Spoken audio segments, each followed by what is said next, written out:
The fire burned low in the longhouse, smoke curling to the rafters, while voices rose in song and laughter.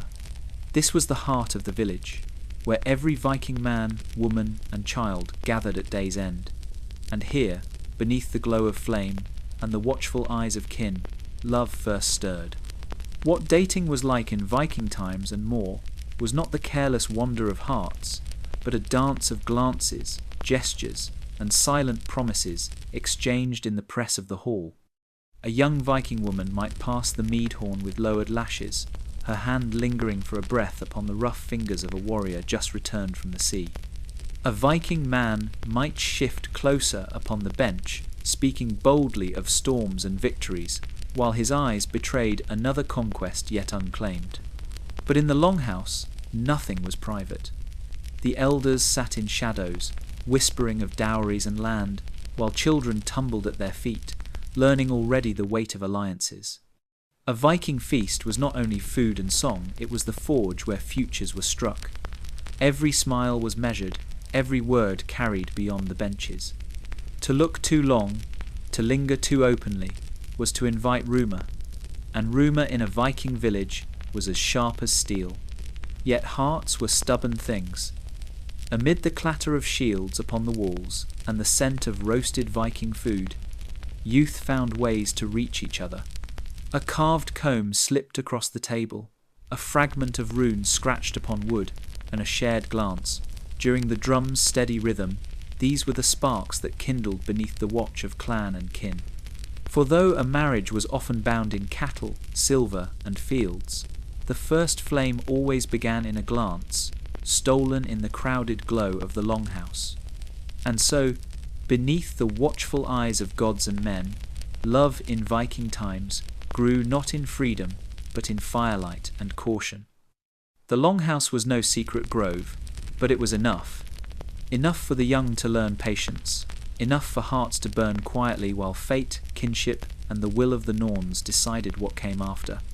The fire crackled in the heart of the hall, shadows dancing across timbered walls, where shields hung like silent witnesses. It was here, in the hush between feasts and raids, that Viking men and women learned the oldest language of desire song. What dating was like in Viking times and more was not whispered in corners or stolen beneath moonlight, but carried upon the voice of the skald, woven into verse, and sung to the beating of the harp or the soft wail of the flute. A Viking man with no land, no silver, and no fat herd might yet win favour with his tongue, shaping words into weapons that struck deeper than any spear. Poetry was the lifeblood of courtship. A single stanza, carved with care, could lift a woman's heart higher than the proudest tower of a jarl's hall. To be praised in verse was to be seen, to have one's beauty bound into memory stronger than steel. Viking warriors sang of golden hair that gleamed like fields of ripe barley, of eyes bright as fjord waters, of hands that poured mead more gracefully than any queen. And women, too, could wield words, answering with subtle lines that promised favour or warned against presumption. But verse was dangerous. One reckless poem, too bold or too direct, might stir anger from kin, shame from elders, even blood feud if spoken of another man's promised bride. Still, the risk was worth it. A Viking youth would rather risk a cut throat than live unheard in the realm of the hall. For what is strength without a song to bind it? What is courage if no woman knows of it? The fire's glow softened the world, making every glance sharper, every smile a secret. A Viking child dozed against his mother's shoulder, while the skald's voice carried across the benches, his tail bending toward love and longing. And somewhere, in the shifting crowd, a young man and a young woman exchanged a glance, both knowing the verse was not only song, it was a mirror of their own restless hearts. In such moments, courtship was not shouted, it was sung, shared, and carried like embers in the chest. A gift of words could outlast feasts, wars, even the grave. And when lovers dared not touch, dared not speak too boldly, they let the skald do it for them, his song burning like firelight between them. This was how Vikings courted not with freedom, but with verse, with the ache of words, with poetry whispered to the gods and heard by the one who mattered most. Love in the Viking world was never a matter of two hearts alone. Kinship ruled as firmly as kings, and the choice of a spouse was a weaving of bloodlines, wealth, and honor. What dating was like in Viking times and more was shaped not by whispers of affection, but by the firm hands of family. A Viking man might dream of the girl who smiled at him across the mead bench, but it was his father, his uncles, and his clan who decided whose hand he would take. A Viking woman might long for the warrior who sang her praises in verse, yet her marriage was often promised in the smoke of negotiations long before she could choose. Families bound themselves together not for fleeting desire, but for survival. Land, cattle, and alliances mattered more than passion, for each union was a shield against famine, feud, and the storms of fate. When two families agreed upon a match, it was not merely a wedding, it was a pact, as binding as any oath sworn on steel. A Viking child carried the weight of generations, their marriage chosen to strengthen ties, to secure borders, to heal wounds left by bloodshed. Yet, within this stern order, hope still lingered. A smile exchanged during a feast, a token gifted in secret, could sway a family's hand if fortune favoured it. A girl praised for her skill in weaving, a boy honoured for his strength with axe and plough. These things might tip the scales when kin gathered to decide. But love without sanction was dangerous. To defy one's kin was to invite exile, dishonour, or worse, feud that could tear whole villages apart. The hall itself was the stage where these matters were measured. Fathers spoke of dowries, of cattle and silver, while mothers weighed character with quiet eyes. Brothers guarded their sisters' honour with sharpened pride, and elders watched for any misstep that could shame the clan. Even a feast of Viking food and ale might serve as a council, where laughter disguised bargains and glances carried promises not yet spoken aloud. Still, the gods favoured the bold, and some found ways to bind both kin and heart. A clever verse, a generous gift, a deed of bravery upon the battlefield, such things could win family approval where words failed.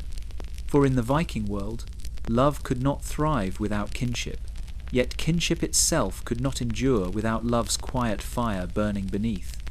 Thus, every match was a tapestry, threads of duty and desire woven together. Families shaped the pattern, yet hearts provided the colour. And though Viking marriage was sealed in cattle, land, and oath, the whisper of kinship ensured that no love ever stood alone. When talk of marriage arose in the Viking world, hearts might beat faster, but purses, herds, and bloodlines were what truly mattered. What dating was like in Viking times and more could never be understood without knowing the weight of bride price and dowry, for these were the pillars on which unions stood. A Viking man did not simply woo with verse or strength, he came to the table with silver, cattle, and the promise of honour. Without these offerings, even the boldest warrior might find the door of a longhouse barred against him. The bride price, or munda, was the proof of worth. It was not a purchase of a woman, but a declaration to her kin. I have the means to protect her, to feed her, to clothe her in winters when the sea freezes and the hearth burns low. A Viking father listened carefully when such promises were made. A young man, without land, without sheep, without Viking food stored in barrels and pits, was not seen as a husband, but a burden. To offer nothing was to insult the woman's family, to suggest she was worth less than the dignity she carried. Yet the bride price was only half of the bargain. From the bride's family came the dowry, the land, silver, or treasures that she would carry into her new life. Sometimes it was livestock, strong and fat upon the pasture. Sometimes it was a carved chest filled with cloth, amber beads, and kitchen tools. To the Viking woman, this dowry was more than wealth. It was her shield in marriage, her right to claim her place in the new household. Families spoke of these things with solemnity, for the balance between bride price and dowry determined the strength of the union. These negotiations were not quiet. They filled the hall with voices, the clink of drinking horns, and the shrewd words of men who measured honour in cattle and kin. Mothers whispered advice, brothers crossed their arms with suspicion, and elders reminded all of the old ways.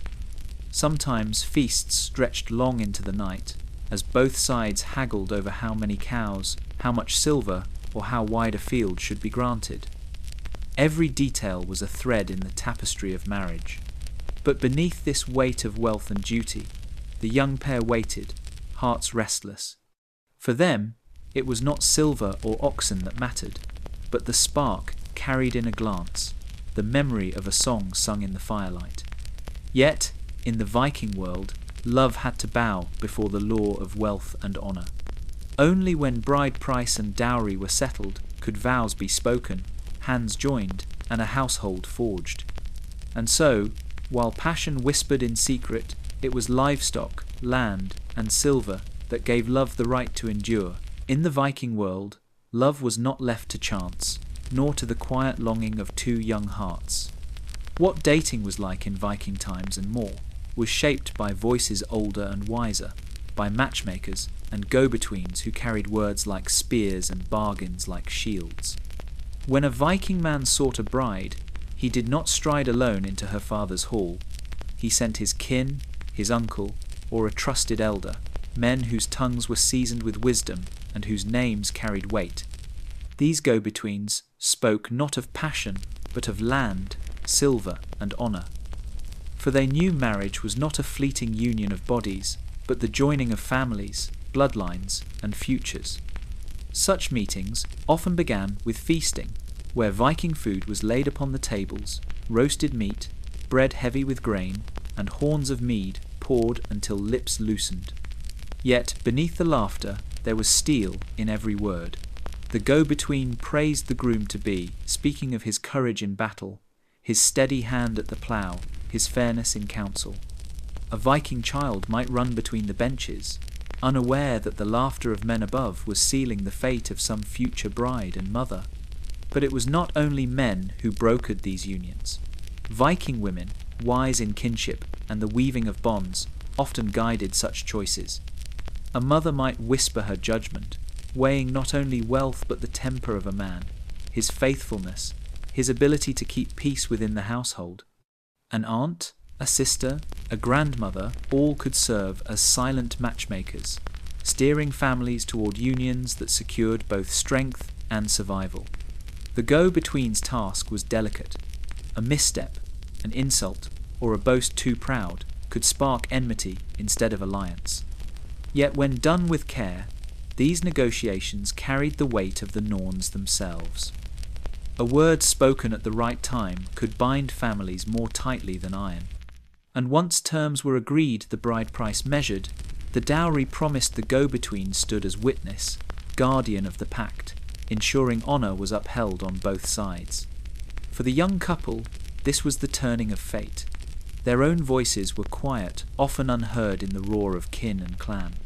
But behind the stern faces of elders, behind the careful words of the go-between, there lingered a fragile hope that duty and desire might walk together, that love could grow within the boundaries laid down by kinship. In the Viking hall, matches were not struck by passion alone, but lit by the hands of those who knew the weight of family, the strength of alliance, and the peril of standing alone. The marketplace was no mere place of barter.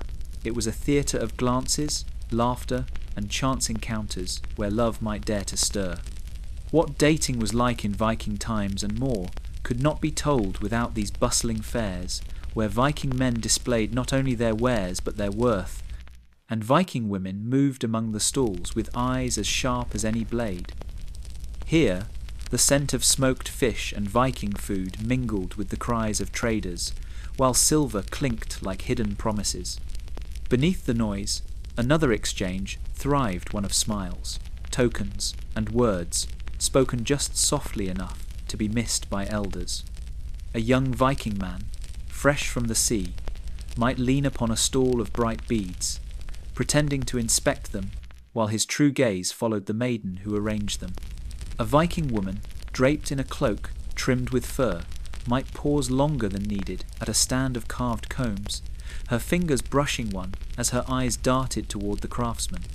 These small hesitations were sparks, brief and dangerous, for families lingered nearby, watching, weighing, guarding honor as fiercely as cattle. But the market gave cover. Amidst the throng, a gift could be offered: a woven ribbon, a piece of amber, even a carved spoon, small tokens that carried weight far beyond their worth.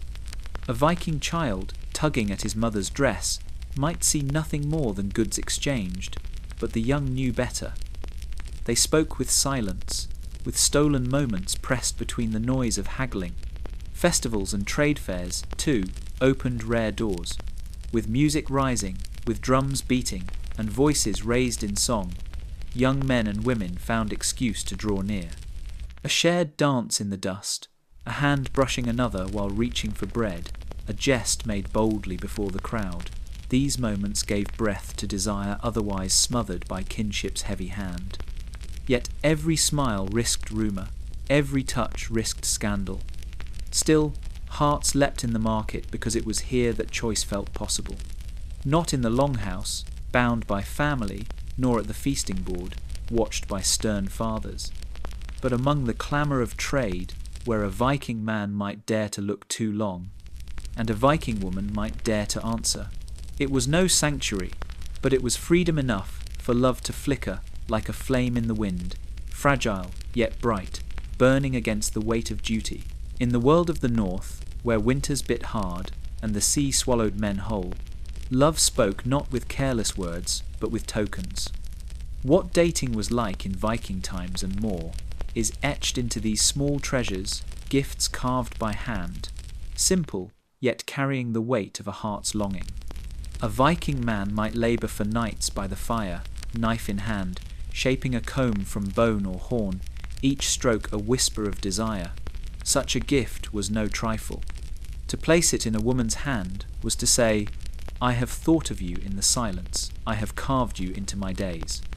Jewellery, too, spoke volumes.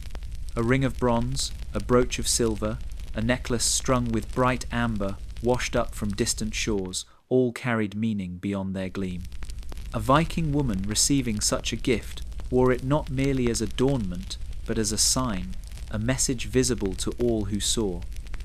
It said she was admired, perhaps even claimed, though no vows had yet been spoken. The smallest trinket could stir whispers across a hall faster than mead could flow. Tokens were chosen with care. A carved spoon might seem plain, yet it meant hours of work and the devotion of rough hands. A clasp, finely wrought, carried not only beauty, but promised the giver's wealth, skill, and seriousness displayed for all to judge. Even Viking food could become a gesture, a honey cake pressed into a hand, a pouch of dried berries offered after a long day in the fields. Love was measured not in size, but in sacrifice. For every token given cost a man time, strength, or silver. Yet these gifts held danger as well. To give a token too boldly, without the blessing of kin, could spark quarrels or worse, feuds that bled into generations. A Viking child playing by the fire might stumble upon a ribbon hidden in a cloak, and with innocent chatter undo the secret of months. Thus, tokens were often veiled, slipped into hands during festivals, left in baskets at the well, or fastened quietly to the hilt of a sword. And still, despite the risks, tokens endured. They were the language of those who could not yet speak their feelings aloud, of those whose fates rested in the hands of fathers and uncles. In a world where marriages were bound by silver and cattle, these small gifts kept alive the fragile fire of affection. For though love bent beneath duty, it found a way to breathe in bone combs, amber beads, and spoons carved by calloused fingers. Each token was a heartbeat made solid, a promise small enough to hide, yet strong enough to endure storms. Beyond the walls of the longhouse, where the air carried the scent of earth and wildflowers, love sometimes dared to step outside the grasp of kinship. What dating was like in Viking times and more was not only feasts, negotiations, and silver. There were also secret meetings in the meadow, where hearts sought freedom beyond the watch of fathers and brothers. A Viking man, weary of waiting for elders to decide his fate, might steal away from the village at dusk, his steps leading to the place where he knew she would come. A Viking woman, cloaked against the night air, might slip past the hearth's glow, her breath quickening with each step she took away from the hall and toward him. The meadow became their sanctuary. Beneath the moonlight, where no elder's eyes could pierce, stolen moments were carved from the fabric of duty. Here, words could be spoken that would never be dared in the crowded longhouse. A Viking man might whisper promises he could not yet fulfill, while she answered with laughter soft as the grass beneath their feet. Their meeting was as dangerous as it was sweet, for discovery could mean ruined shame for her family, blood feud for him. Yet desire was stubborn as the sea that Viking ships crossed in storm and spray. In the meadow, there was no silver counted, no cattle tallied, no careful bargains struck between kin. There was only the sound of wind in the grass, the warmth of another's hand, and the fragile illusion that for a moment they belonged to themselves alone. A Viking child might never know of it, for these liaisons left no feast, no songs, no tokens displayed in public. They were whispers in the dark, hidden in the folds of memory. The risk heightened the passion. Each glance over the shoulder, each hush of breath, made the moment burn brighter. Sometimes these secret trysts ended in betrothal, families forced to bend when love grew too strong to deny. Other times they ended in sorrow, a marriage arranged elsewhere, the meadow abandoned, the promises lost to the wind. Still, the memory lingered, as enduring as carved runes on stone. For in the Viking world, where kinship bound every step, the meadow offered a rebellion of the heart. It was a place where the laws of clan and silver faltered, where a Viking woman and a Viking man could meet not as pawns of alliance, but as souls drawn together by something older and fiercer than duty. And though such meetings were fleeting, fragile as morning dew, they carried a weight greater than cattle or coin, the reminder that even in an age ruled by kin, the heart still fought for its freedom. Marriage in the Viking world was never just the joining of two hearts. It was the binding of power, the stitching together of land, blood, and destiny. What dating was like in Viking times, and more, was measured less in smiles across the fire, and more in the weight of farms, the reach of ships, and the strength of clans standing shoulder to shoulder. A Viking man might dream of a maiden's laugh, but when the time came, his marriage was decided by fathers who counted cattle, by mothers who judged dowries, and by chieftains who saw beyond love, to the maps of power. Every union was a bargain, a pact forged as carefully as steel at the smith's fire. A farm with rich soil might be joined to one with herds of hardy cattle. A family with skilled warriors might ally with another whose Viking ships could carry them to distant shores. Even kingdoms themselves were tied by marriage, where a Viking woman became not only a bride, but a bridge between rivals, her vows stronger than treaties signed in mead and words. These alliances were not cold alone, they burned with urgency. Feuds could be ended with the clasping of hands at a wedding feast. Blood debts might be buried beneath the oaths of bride and groom. In such moments, the marriage bed became a battlefield where peace was won. Yet, these bargains were not without risk. A Viking child born of such a union was more than kin. They were a living treaty, their life proof that two families now shared one fate. If that child thrived, the bond grew strong. If tragedy struck, suspicion returned, and the old wounds could bleed anew. The ceremonies themselves bore the weight of this greater purpose. Silver and rings passed between families, not just as gifts, but as seals upon the pact. Oaths were sworn before gods and men alike, and the feasting that followed was not mere celebration but declaration. These clans are now one, bound by kinship as surely as by axe and shield.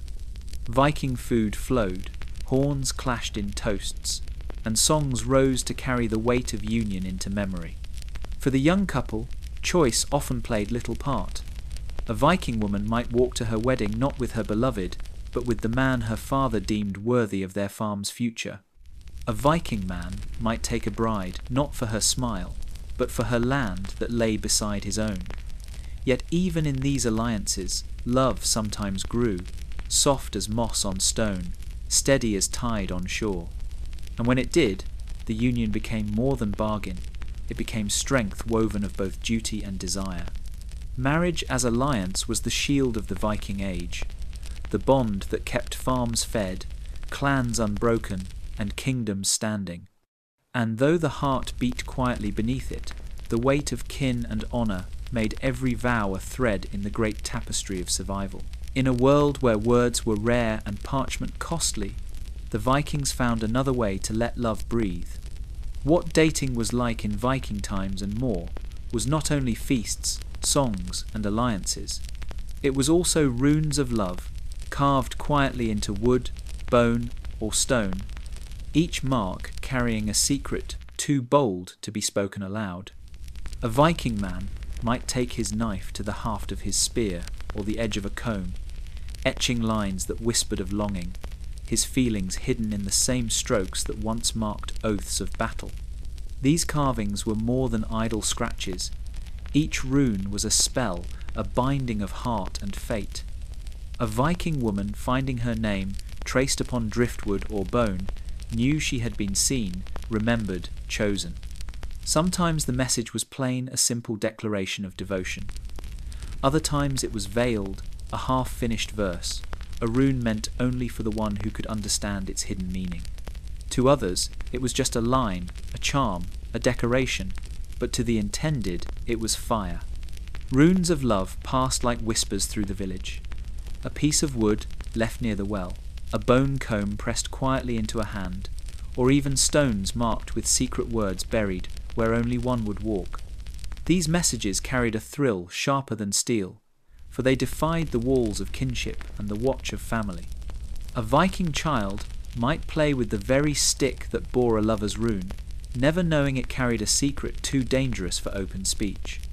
But with every stroke of the knife came risk. To carve another's name too boldly, especially one promised elsewhere, could stir anger, feud, even blood. Elders frowned upon such things, calling them foolish, dangerous, a waste of craft. Yet still the carving spread, for the heart was stubborn, and lovers needed their language. Some runes promised eternal devotion, others begged for patience, and some even called on the gods, Freya for passion, Odin for wisdom, Thor for protection. These marks were not only messages, but offerings, as if to say, let the gods themselves bear witness to what I cannot speak aloud. And so, amid the roar of feasts and the heavy weight of arranged unions, love found its quiet rebellion in rune and carving. Small enough to be hidden, strong enough to endure the centuries, they remind us that even in an age of steel and duty, the Viking heart sought ways to be heard. For when silver and cattle spoke louder than desire, it was the runes of love that carried what words could not. The hall blazed with firelight, smoke curling into the beams, as horns clashed and laughter rolled like thunder. What dating was like in Viking times, and more was never clearer than in the courtship feast, when families gathered to seal a bond not only with silver and promises, but with mead, song, and ritual. A Viking man seeking to prove his worth might stand before the benches, boasting of his strength, his voyages, or the cattle he could bring. Across the room, a Viking woman sat with her kin, her eyes lowered yet watchful, weighing not only the man but the family that stood behind him. These feasts were no idle merriment. Every song sung, every horn raised, carried weight. Mead flowed thick, its sweetness binding tongues in oaths. Skalds chanted verses that praised ancestors and the gods, reminding all present that marriage was not a mere joining of two souls, but a pact tied to the sagas of old. Even the Viking food upon the tables, platters of roasted boar, bowls of stews rich with root and herb, was more than sustenance. It was a declaration of abundance, proof that the household could provide and prosper. Rituals shaped the night. Hands might be clasped over a carved stone, oaths sworn in the names of Odin, Thor, and Freya. A Viking child, watching from the shadows, would see not just parents drinking and laughing, but the weaving of destiny, the moment when two clans became one. The exchange of gifts sealed the bond. A ring of silver from the groom's kin, a dowry chest from the bride's family, each token a promise heavier than gold. Yet amid the weight of duty, there was room for sparks. In the glow of the hearth, beneath the hum of song, the couple might exchange glances, fleeting but fierce, their first true glimpse of the life to come. A Viking woman might slip a ribbon into the hand of her betrothed. A Viking man might carve a small token, presenting it with the solemnity of a vow. These gestures, though small, were the embers of affection hidden beneath the blaze of ritual. As the night deepened, voices rose, cups emptied, and songs turned to laughter. Feasts were meant to show strength, yes, but also joy. For though marriage was duty, it was also hope, the hope that kin would thrive, that land would be secure, that children would be born to carry the names of both families. And so the courtship feast was both pact and promise, a night of ritual weight wrapped in firelight and song. It was the moment when love, honour, and survival braided together, sealed by the clashing of horns and the echo of oaths that no man dared to break. What dating was like in Viking times and more cannot be told without speaking of the women, for Viking women wielded a power that many in later ages would never taste. Though fathers and kin arranged much, it was not uncommon for a Viking woman to raise her voice and alter the course of her fate. She was not a silent figure at the hearth, but a keeper of keys, wealth, and word, her influence shaping not only her household, but often the bonds between clans. When suitors came bearing silver, livestock, or promises of land, the Viking woman was not merely handed over. Her consent spoken plainly or hinted in subtle refusal could tip the scales. If her heart leaned toward another, she might whisper her will to her father or mother, and often it was heeded, for to bind a daughter unwilling was to invite strife into the household. A Viking man might bring wealth, but if the woman's disdain was too sharp, the union risked ruin. There were tales of women refusing boldly, turning away offers despite pressure. The sagas tell of proud Viking women who demanded courage, loyalty, or valor from those who sought their hand. They were not content with a man who only promised cattle or silver. They sought proof that he could hold honor as well as land. Some women even tested suitors, setting riddles or demanding feats to measure the strength of their spirit. At feasts and gatherings, their agency shone. A Viking woman could serve mead to a man she favoured, the gesture heavy with meaning, seen by all. In the longhouse, her gaze across the fire could carry as much weight as the words of chieftains. And when negotiations came, she was not always absent. Some women sat among their kin, listening, speaking, ensuring that their voice was part of the pact. It was this balance of duty and choice that set them apart. While medieval women in distant lands were often bound with little say, Viking women could shape their path more freely. Their dowries gave them leverage, their lineage gave them voice, and their role as keepers of the home gave them authority. A Viking child grew, knowing his mother held the power of both hearth and hall, and her choices could ripple across generations. In love, as in life, Viking women were not shadows behind men, but partners whose will mattered. They bore the strength of their line, and in choosing, they shaped not just marriages, but the future of farms, families, and kingdoms. To overlook their agency is to miss the fire at the heart of Viking love, a fire that burned as fiercely as the men's swords, but carried its power in quiet, unshakable resolve. What dating was like in Viking times and more was not measured only in words or silver, but in the raw test of sinew and bone. For a Viking man to claim worth, He often had to prove it before many eyes, and the trials of strength became as much a part of courtship as songs or feasts. A suitor who wished to win a bride could not come empty of valor. He needed to show that his arms could defend her, his back could bear the weight of the farm, and his courage could face both storm and sword. These contests unfolded in many forms. Wrestling matches were fierce, bodies colliding on frozen earth, the crowd roaring as one man was hurled upon his back. To best a rival in such a test was more than sport. It was a statement, a declaration that he was no weakling who would falter in winter's hunger or crumble in a raid. A Viking woman might watch with steady eyes, weighing not only the victor but the spirit in which he fought. A man who fought with cunning as well as strength, who endured without breaking, could win her respect as swiftly as her father's. Sometimes the trial was in battle. A Viking man returning from a raid, bloodied yet unbroken, brought with him more than plunder. He carried proof of his bravery. The tales told at the longhouse fire of axes swinging, shields breaking, and enemies falling were as much a part of wooing as any carved gift. To a Viking woman, such stories spoke not just of danger, but of safety, of a man who could shield her hearth from harm. Endurance, too, held weight.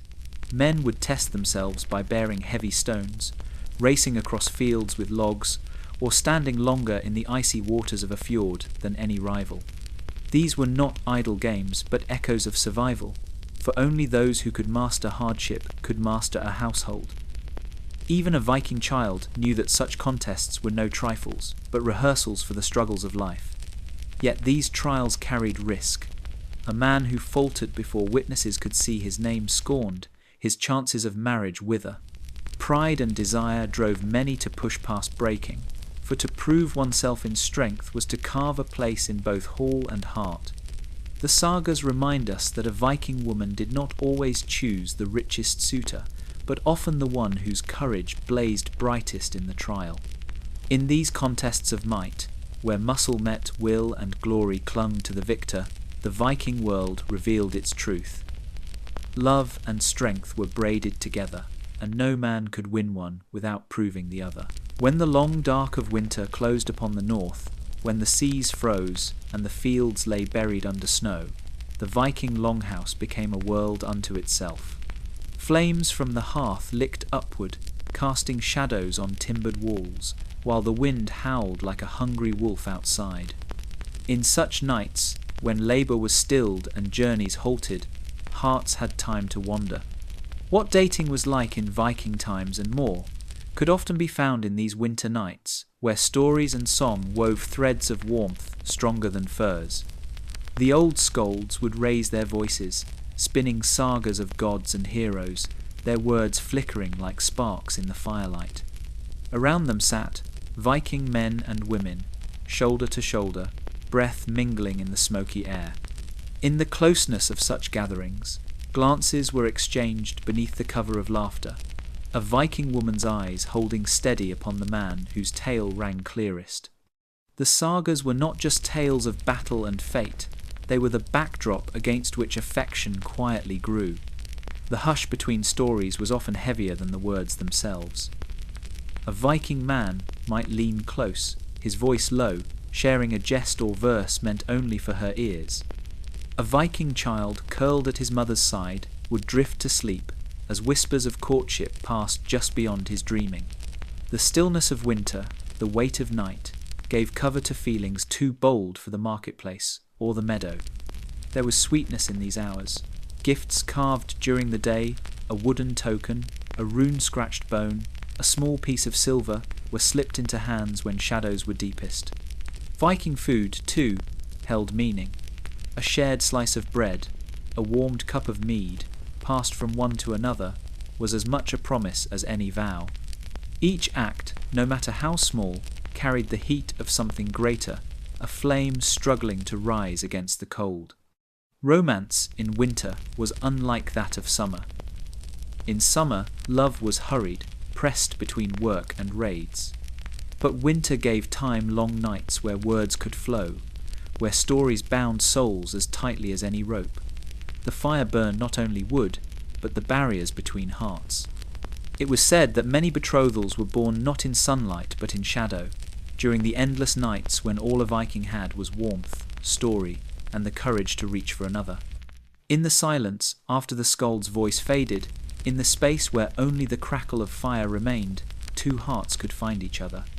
And so winter, though harsh and cruel to the land, became a season of beginnings, where love bloomed not in fields or meadows, but in the glow of story and flame. What dating was like in Viking times and more was never just a matter of men and women. It was bound up in the will of the gods themselves. The Vikings saw love, desire, and marriage not as accidents of the heart, but as forces shaped by higher powers. When a Viking man cast his eyes on a maiden, or when a Viking woman weighed the worth of a suitor, they often believed the gods whispered in the weave of fate.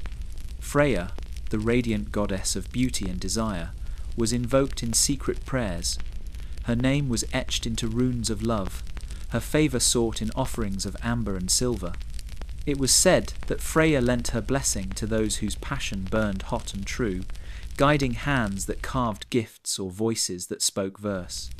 A Viking woman might call upon her in silence, asking for the strength to choose wisely, while a Viking man might whisper her name before daring to approach. Frigg, queen of the heavens and keeper of hearth and marriage, gave another layer to these unions. She represented more than desire, she embodied the bond that kept families whole. To speak of marriage without Frigg was unthinkable. Mothers told their Viking children that it was Frigg's gaze that watched over the weaving of destiny, deciding whose fates would intertwine. Thus, every betrothal was believed to carry her hand, and every oath at a wedding feast was sealed beneath her unseen eyes. And Odin, All-Father, loomed in the realm of wisdom and will. His role in love was not soft, but sharp.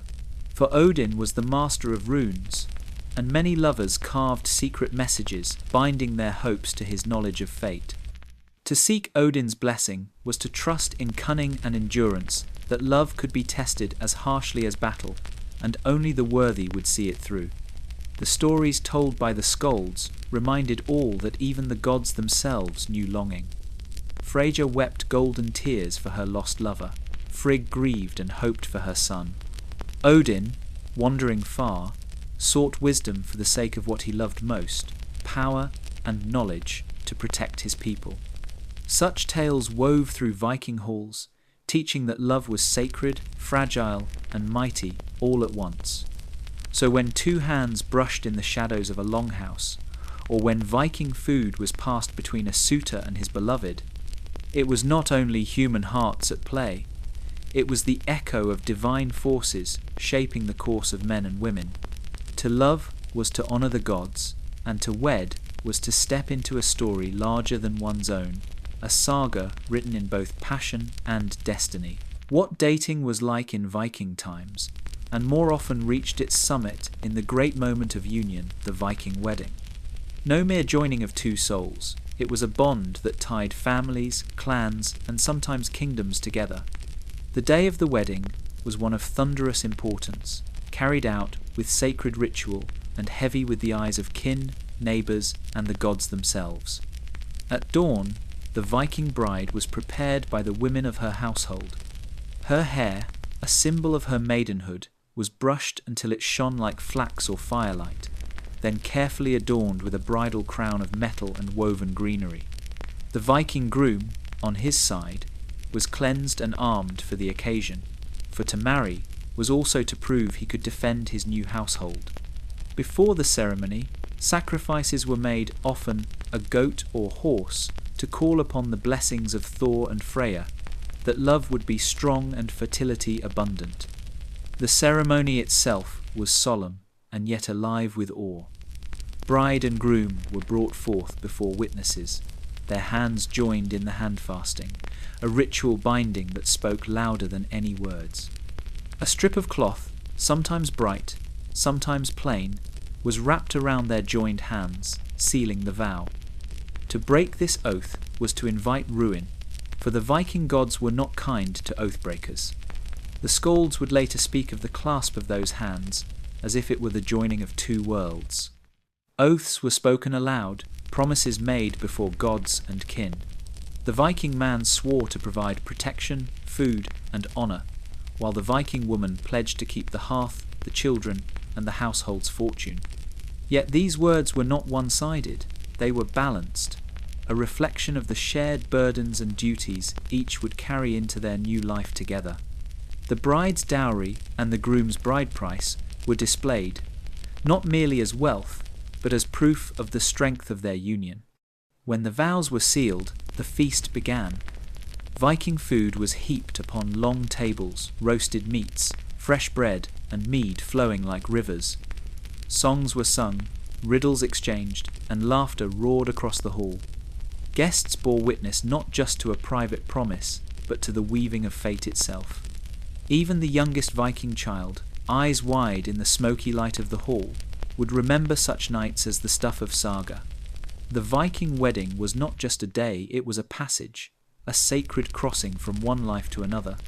With bound hands and sworn oaths, two souls stepped into destiny together, their love guarded by kin, honoured by tradition, and sanctified beneath the watchful gaze of the gods. What dating was like in Viking times and more was not always a tale of tender courtship and solemn vows. Beneath the surface of ritual and honour, there pulsed the dangerous fire of scandalous affairs, moments when desire defied law, kin, and the gods themselves. To a Viking man or woman, passion outside of marriage was not a small matter. It could tear families apart, summon blood to the soil, and echo through sagas as warnings or dark songs. There are whispers of Viking women, bold and restless, who took lovers in secret while their husbands sailed far across the seas. A glance exchanged too long at the hearth, or a hand brushed in the shadows of the byre, could kindle flames that threatened to consume whole households.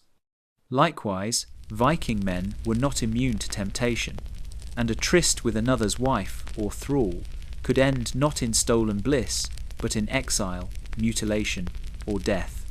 For adultery was no quiet shame, it was a wound to honour, and honour was life itself. The sagas speak of jealous hearts that festered until they boiled over in feud. A husband wronged might call together his kinsmen, storm into the hall, and strike down the rival who had stolen his pride. A brother discovering betrayal might demand blood in repayment, for, in the Viking world, vengeance was often the coin with which dishonour was paid. Even a Viking child, listening wide-eyed to such tales, knew that to betray the bond of marriage was to invite ruin. Yet passion is not bound by law, and the gods themselves knew longing and betrayal. The people told stories of Loki's mischief, of Freyja's lovers, and of unions broken by envy.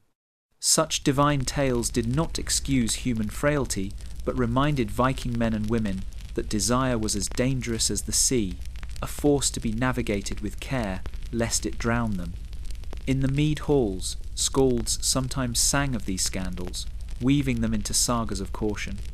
Adultery was more than flesh against flesh. It was a spark that could ignite blood feuds, topple farms, and split clans apart. A single night in secret could change the course of generations. So when a Viking woman's eyes lingered too long on another man, or when a Viking man sought what was not his, all knew the peril. Scandalous affairs were the dark side of love in the north.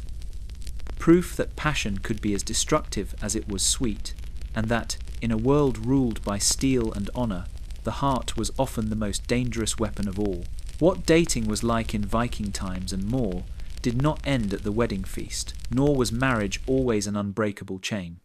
Unlike many of their medieval neighbours, the Norse held to a stern but surprising truth: if the union soured, it could be undone. Divorce Viking style was no whisper behind doors, but a right spoken aloud, and it was a right that Viking women could wield as surely as men.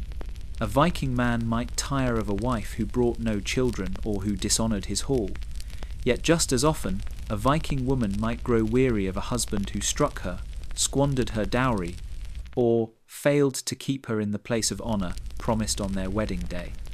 With kin gathered as witness, she could declare her intent, sometimes standing at the very threshold of their home, calling out the words that released her from the bond. 3 times she would speak, once at the bed, once at the door, and once before the hearth and the marriage was ended. The consequences were not simple. Property was divided, dowries returned, and the judgment of kin weighed heavily. Yet in this, Viking women had a power rare in the age, the power to reclaim their lives. A wife who left with honour intact could carry her wealth back to her family's hall, her status not destroyed but preserved. And many did. The sagas speak of women bold enough to walk away. A Viking woman who felt wronged did not always bow her head in silence. She could end the union and seek another, even if it meant stirring wrath. Some tales tell of men mocked because their wives abandoned them, leaving them shamed before the community. Others recall how a woman, freed from an ill match, rose higher by wedding a man of greater standing, turning what seemed loss into triumph. Yet divorce was not without danger. A Viking man dishonoured might strike for vengeance, and blood could be spilled over what was once love. Families often sought to mediate, for broken marriages had a way of echoing into feud if left to fester. Still, the fact remained, in the world of the North, bonds could be loosed, and women had the strength of voice to do so. Divorce Viking style was not weakness, but a reflection of balanced marriage, was a union of 2 powers, and when one failed, the other could sever the rope. It was freedom carved into lore and saga alike, a reminder that in the storm of Viking life, even love was not beyond the reach of choice. What dating was like in Viking times and more was not bound by the shores of the north. For as Viking men steered their longships beyond fjords and into foreign waters, they carried with them not only axes and trade goods, but also the pull of desire and chance of love. Across borders, hearts were stirred, and bonds were forged between Viking and foreigner, weaving stories as tangled as the sea routes themselves.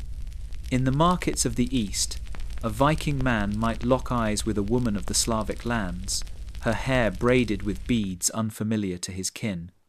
In the ports of the South, Viking traders met women cloaked in silks, their voices rich with strange tongues.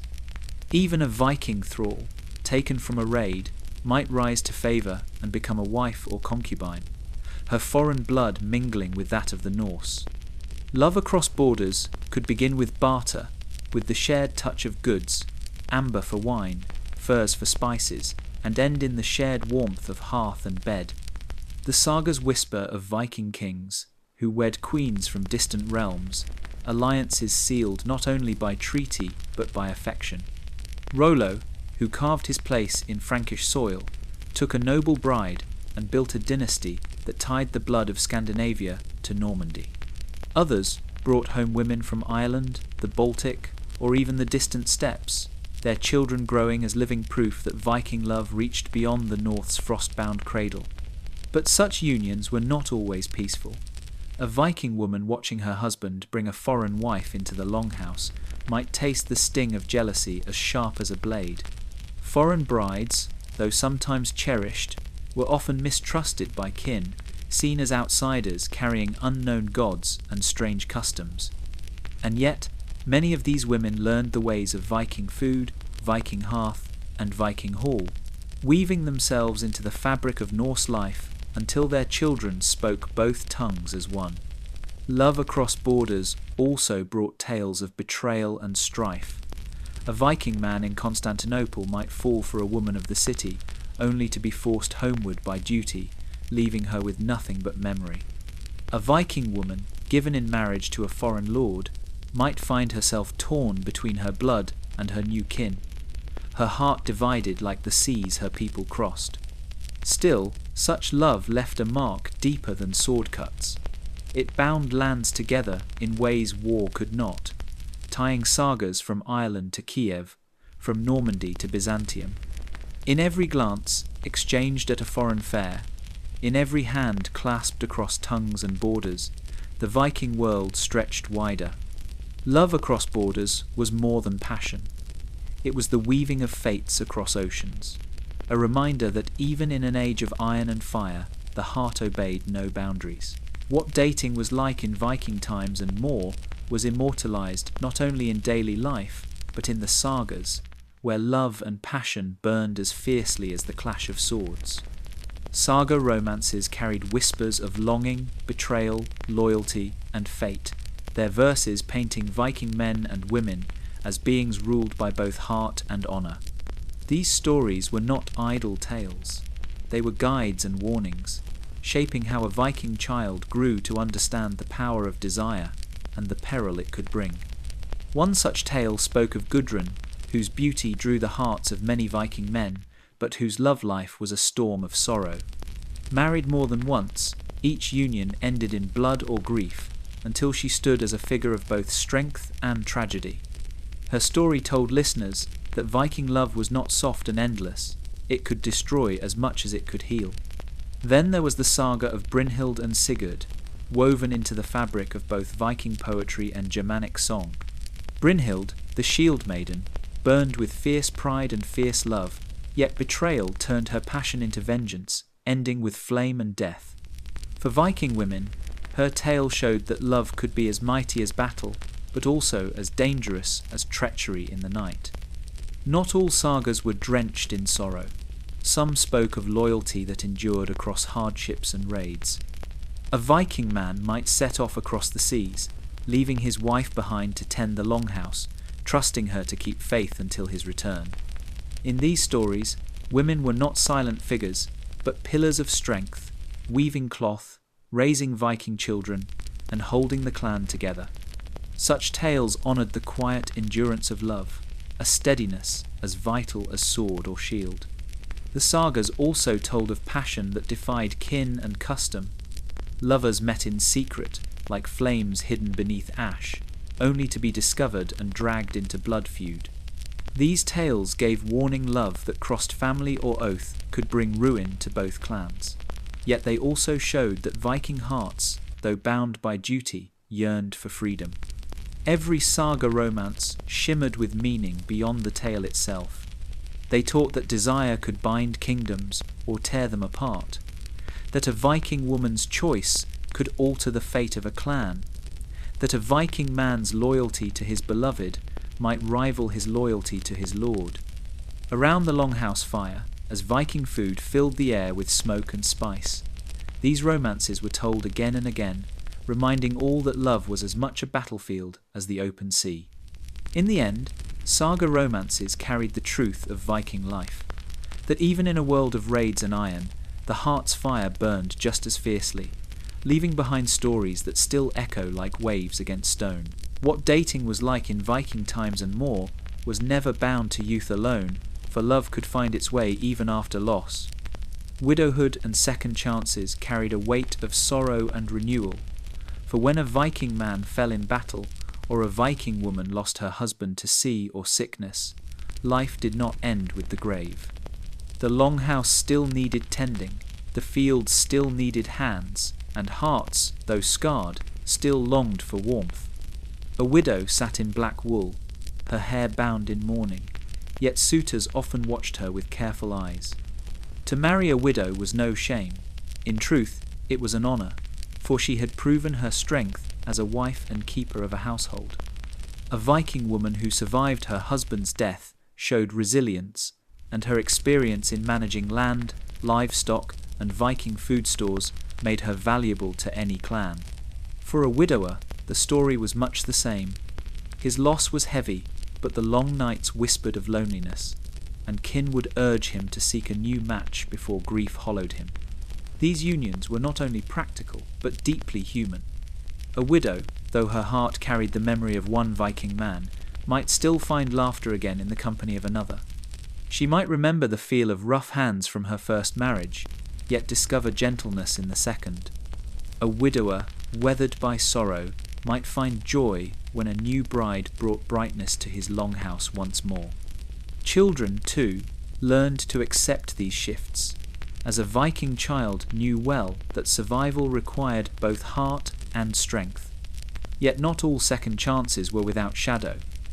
Kinship ties and inheritance often stirred disputes, for a widow might carry land or wealth from her first husband, and her remarriage could shift power between clans. Families bargained carefully, weighing loyalty to the dead against the needs of the living. Still, where suspicion lay, hope often bloomed stronger, because to refuse love, a second chance, was to invite bitterness. The sagas tell of women who took new husbands boldly, even choosing them with more freedom after widowhood than before. Freed from the oversight of fathers or brothers, a Viking woman who had known marriage once could wield greater say in who would share her bed and hearth again. In her grief was also strength, and in her choices, the promise that life, though harsh, still held warmth. Thus, widowhood in the Viking world was never just an ending, it was a passage, a crossing from sorrow to renewal. Love returned like spring after the frost, cautious but alive. Around the fire, where old tales were spoken, listeners knew this truth well. The heart of a Viking, battered by loss, could still rise again, finding second chances as surely as the sun rose after the darkest night. Love in the Viking world was never merely a matter of the heart, it was a weapon, a thread woven into the loom of power. To marry was to forge alliances, and the embrace of a queen or concubine could shape the fate of kingdoms as surely as a Viking sword or Viking ship. Where men drew steel, women often drew vows, and both carried the weight of destiny. A Viking noblewoman, cloaked in fine wool and silver, might step into marriage not for desire, but for the strength of her clan. Her hand, offered in union, could seal peace between warring jarls, or bind farms and fjords into one lasting bond. In the mead hall, her place beside a lord gave her more than warmth, it gave her voice. A whisper in the ear of her husband might sway counsels, guide trade, or even alter the path of raids. Love, or the guise of it, became a quiet form of rule. Queens carried this further still. In lands where Viking men rode off to conquest, it was often the women who held the hearth and the hall. A queen's loyalty, real or feigned, could mean the difference between a stable kingdom and rebellion brewing in shadows. Some sagas tell of women whose influence bent kings to their will, their beauty, and counsel-shaping decisions far beyond the reach of blade.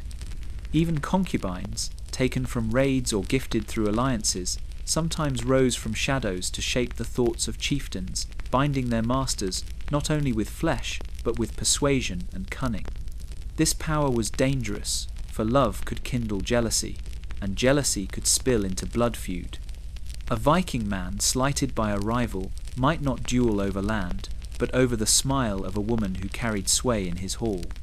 Alliances forged by marriage could just as easily fracture if a queen or concubine favoured another clan, her affections turning to politics sharper than any axe. Yet in these entanglements, Viking women showed their strength. Where sagas often sang of warriors, they also whispered of wives who guided kingdoms through their unions, and of widows who chose matches that doubled their clan's power. Even the quiet tokens of affection, exchanged beneath firs or in the mead smoke of feasts, carried weight, for each union was not only flesh joining flesh, but kin, binding kin. Thus love in the Viking world was not weak or idle, it was a force as mighty as steel. It could sway kings, redirect raids, and forge peace or ruin. Where warriors fought with axes, queens and concubines wielded love itself, shaping the fate of clans and kingdoms alike. To ignore this power was folly, for in Viking halls the heart was as dangerous as the blade. In the age when Viking longships carved their way across seas, love and marriage carried a weight that set their people apart from their neighbours. Where the Viking man sought both passion and alliance in his unions, many kingdoms to the south bent their marriages beneath the rigid yoke of church and crown. In Europe, betrothals were often commanded by priestly hand, binding noble houses with parchments and seals. Yet, among the Viking folk, love bore a fiercer, freer tone, shaped as much by kinship and custom as by gods who still roamed in men's hearts. In Frankish courts or Saxon halls, a maiden's fate was tightly woven into the will of her father and the church. A young woman might find herself given to a man she had never spoken to, her dowry weighed like coin in the scales of power. But among Viking families, though kinship was heavy in every choice, the woman's voice held more sway. A Viking woman could reject a suitor unworthy of her hearth, and in rare cases could even cast aside her husband, walking away with her dowry intact. Such freedom shocked the monks who wrote of them, calling the North both savage and strangely permissive. The marketplace of love also differed. In Europe, lovers whispered behind convent walls, or traded glances beneath tapestries during feasts. Among Viking folk, desire could spark openly at trade fairs, where a Viking man might court a maiden beside stalls of amber, furs, and Viking food. There was laughter, challenge, and the freedom of song sung by the fire, while in the south such openness was frowned upon, shadowed by the confessor's ear. Even the tokens of love bore contrast.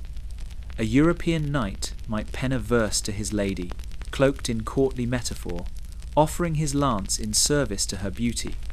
A Viking man carved runes into wood or bone, plain yet powerful, spelling his heart without mask. A comb of walrus ivory or a silver arm ring spoke more than flowery verse, gifts bound to daily life and survival. Yet there were echoes, too, between the worlds. The noble houses of Europe and the halls of Viking chieftains both knew that love was never only love.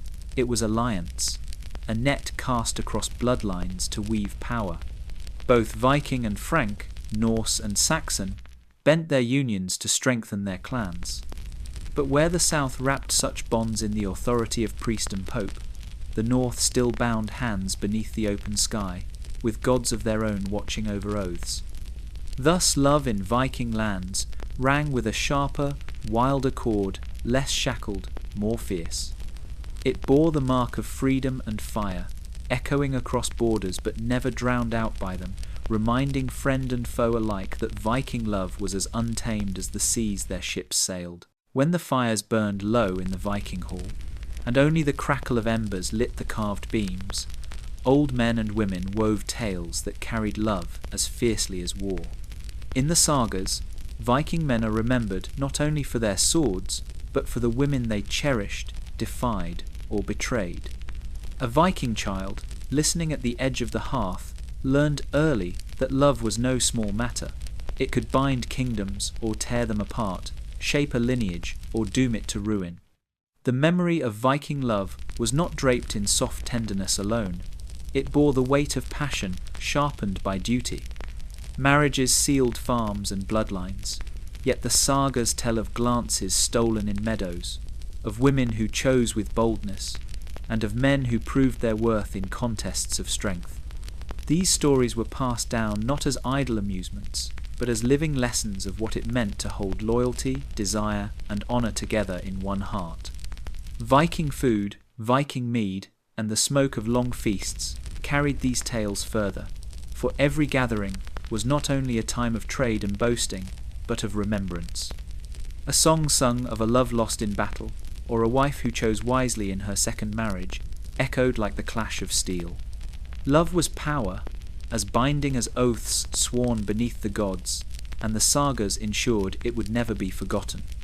Even centuries later, when the longships no longer cut across foreign shores, the stories endured.